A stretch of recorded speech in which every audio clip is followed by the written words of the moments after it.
Hi everyone, my name is Dia, and in today's video I want to talk about how we can come to understand what exactly self-worth means and how to increase our sense or strengthen our sense of self-worth.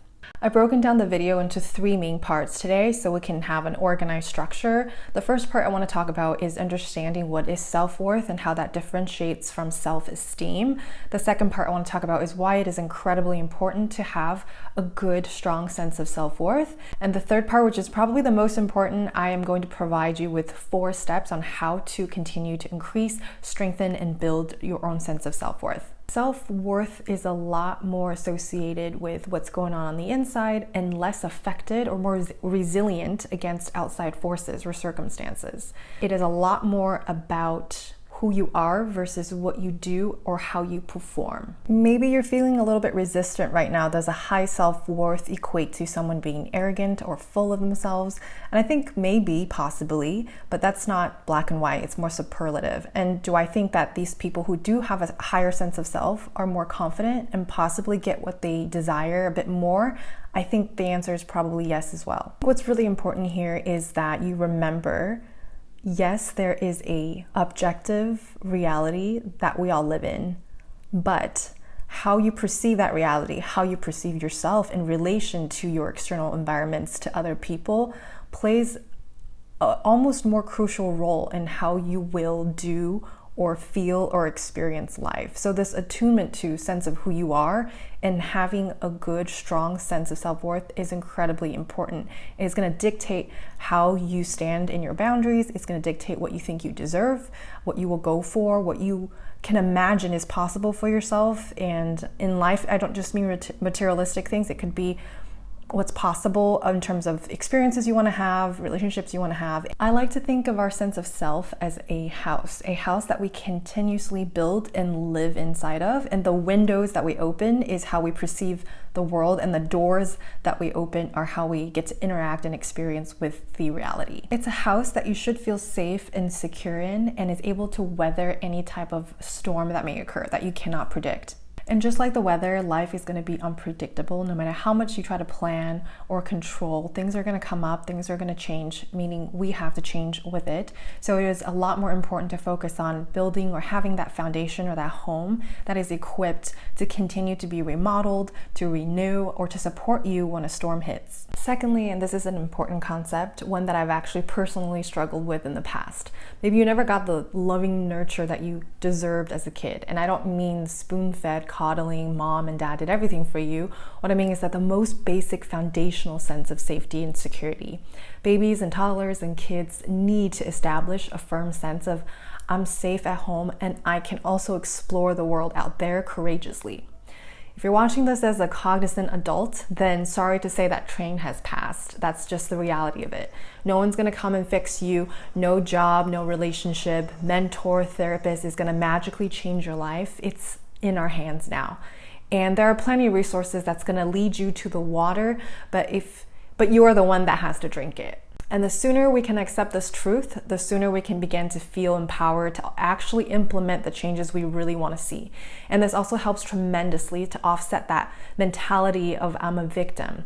We have to first come to terms with the past, that we cannot change the family we were born into. We can't change what happened or didn't happen, but we can definitely change what happens from this moment onward.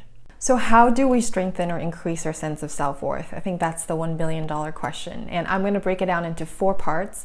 And please remember that all of us are uniquely different individuals with different history and experience. But we're all humans, so there's definitely underlying foundations that can speak to all of us. Number 1 is self-acceptance and compassion. I'm not going to dive into the details. This requires a whole lengthier conversation. Accept the good, the bad, the ugly. This is impossible to do all at once, but take notice when something does come up and trigger you, or when someone tells you something about yourself and you feel some type of resistance, whether it's good or bad. I'll give you an example. Something that I had to accept about myself recently is that I can be arrogant. Now watch this. If I haven't accepted this part of myself and someone tells me, hey, you're kind of arrogant, I would get incredibly defensive. Maybe in my body, I'd feel a little bit tight. Maybe I want to shut down. I want to fight them. Or maybe I get really self-conscious and feel ashamed. So you can go gentle and ask, are there any ways I can sometimes be arrogant? Even just a little bit. And so I take a deep breath and I think, honestly, yes, I can be. Despite my best intentions, I can definitely be arrogant at times. So now I allow this acceptance to settle in my mind and in my body. I don't judge it at all, I just let it exist. So next time when I'm a little overly confident in a situation and someone says, hey, you're being a bit arrogant, I'll notice that because I've accepted this part of myself with compassion and no judgment, it doesn't carry any more charge. So I can feel and say, you know what? Yeah, I can be that sometimes. And there won't be any type of defensive feelings or anger or shame. And again, you don't need to sit there and come up with an inventory of things that you embody, whether it's good or bad, all at the same time. But it will take some time, and sometimes you won't even know what it is until another person is able to mirror it in you, so you realize this is something that you reject. For the compassionate piece, I don't think of it as a lovey-dovey, oh, I love you, I accept everything about you, the good and the bad. I don't think that's practical or realistic. It's not going to be easy to digest or truly be believed by your own unconscious mind. So I recommend taking baby steps. Compassion can simply be neutrality. Don't let your mind make up stories. Just let whatever it is there to be there. And as a lot of these philosophical or spiritual teachings will say, to witness. And remember, all of us are human beings. All of us are trying to do our best with a current awareness, desire, and knowledge that we possess in this moment. So any positive or negatively judged trait or characteristic doesn't define your self-worth. It just makes you human. Number 1 on that list is going to be self-trust. What does that mean? To me, self-trust means that I trust myself to choose things that benefit me to the best of my abilities. And that is also good for those around me. Now, to people pleasers, this might seem like it's a contradictory statement. What if other people want me to go out and I don't want to go out? Well, stick around for the 4th point because we're going to talk about that. Self-trust means I care and love myself enough to say no to things that doesn't feel good, things that might harm me in any small or large way, and continue to build good habits and create a lifestyle that is actually sustainable and good for me long term. And the key here is not perfection. It is acknowledging that being human isn't black and white. It's not an all or nothing. We'll make the wrong choices sometimes. It's also about levity and forgoing one night of deep rest to enjoy a party with your friends. So think of it more of a balance. If we're too rigid in our attempt to live in the perfect life, it can also tip over into being more controlling or feeling ashamed about not being perfect. So what can you do? Start with things that actually feels nice to do for yourself. Maybe it's waking up a little earlier in the morning before work, so you just have some extra time to do whatever it is that feels good to you. And then create a relatively consistent habit out of doing that. And maybe it's finally sitting down and doing research on what supplements or skin products that would benefit you, and then sticking to that routine at night, just like you would brushing your teeth. It can be about breaking lofty, big life goals that you want for the long run, breaking them into smaller chunks so they're achievable. For example, I heard today on an Instagram post, someone was saying that their friend basically set a goal for himself to go to the gym every day for 5 minutes. And even though that sounds ridiculous, he was able to accomplish this goal consistently and thus starting to build a habit. So anytime you have a goal that feels too scary or not the perfect timing or not the perfect place, break them down into a lot more smaller chunks. And then that way you can start to establish that habit before it becomes a part of who you are. So whatever those things might be for you, whether they're small or big steps, it basically reassures your own inner child and your unconscious mind that you are here for you, that you're going to stand by your own promises to yourself and honor what feels good and what's giving you energy, because you are worthy of someone looking after you and caring for you the way that you would care for somebody else that you love. Number 2, get uncomfortable. If you're in survival mode, I don't expect you to have the energy or resources to do this. So remember, the first part of this is compassion. But if you're ready or you're in thriving mode, it's time to step us out of your comfort zone. The only way for you to continue strengthening your self-worth is by doing things that you thought you couldn't. Now, there's a difference between accomplishment for external recognition versus experiences that actually truly enrich your own life. And this does kind of tie into self-esteem, but I don't think it's possible to continue growing our sense of self and self-worth without engaging with life that is outside of the safety of our home, so to speak, or the safety of our comfort zone. For example, I didn't believe I could be my own boss until I was, and I truly didn't think anyone was proud of me at the time. I don't even think I was proud of myself. It just felt like there were hills and hills to climb and achieve. But there is a subtle yet incredibly shift that happened in myself. I knew all that it took to learn new skills in order to create videos, build a website, start a podcast, and I began to trust in myself. That whenever I felt scared to do something new, I had the courage and the ability to do it anyway. Getting uncomfortable and making it through that uncomfortable feeling is how we can start to build more self-trust. To know that we have our own back. In all these different ways, we as social creatures need to know or learn how to adapt and how to grow and how to try.